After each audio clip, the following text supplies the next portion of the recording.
The heart failure in India is a bigger challenge.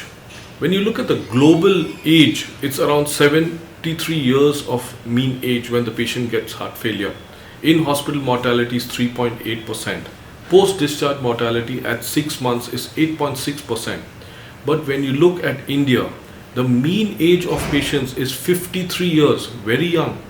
In hospital mortality 30.8%. Post discharge mortality at 6 months is 26.3%.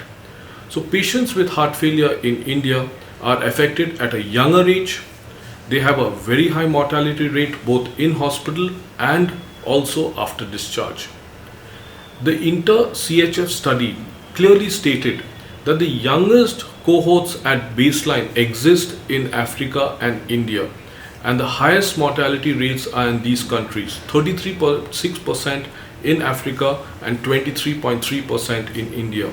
Also, when you look at the cause per mortality, they noted that the cardiac death alone of patients in India were the highest as compared to the other continents.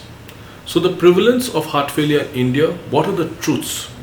There are at least 8 to 10 million patients with heart failure in India. Prevalence is around 1% of the adult population. Heart failure in India has a post-admission mortality of 20 to 30%. Medication adherence, this is very important, ranges only from 25 to 30%. So that means 70 to 75% of patients are not having guideline directed medical treatment.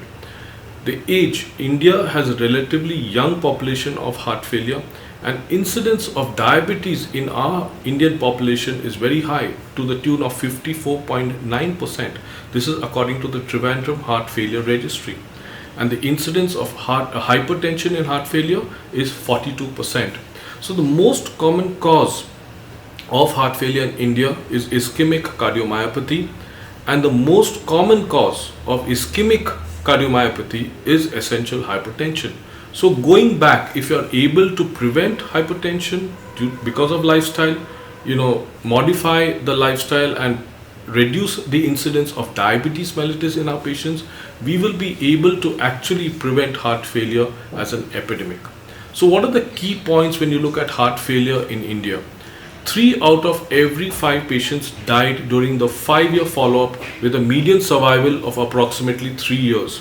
So it's a young cohort of heart failure patients who are dying in hospital and out of hospital. Lack of guideline directed medical therapy is rampant in heart failure with reduced ejection fraction, and there are frequent readmissions which are associated with higher 5-year mortality.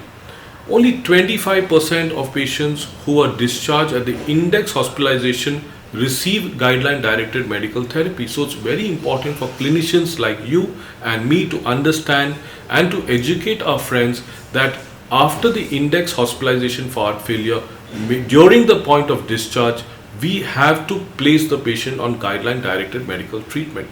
And also the interventions are increasing to increase that guideline directed medical treatment should be given to all our patients for heart failure for better outcomes. So what are the goals of therapy in heart failure? There are 3 major goals. One is increase the survival. Second, reduce the hospitalizations and readmissions for heart failure, and also make the patients feel symptomatically better. That means improve the quality of life.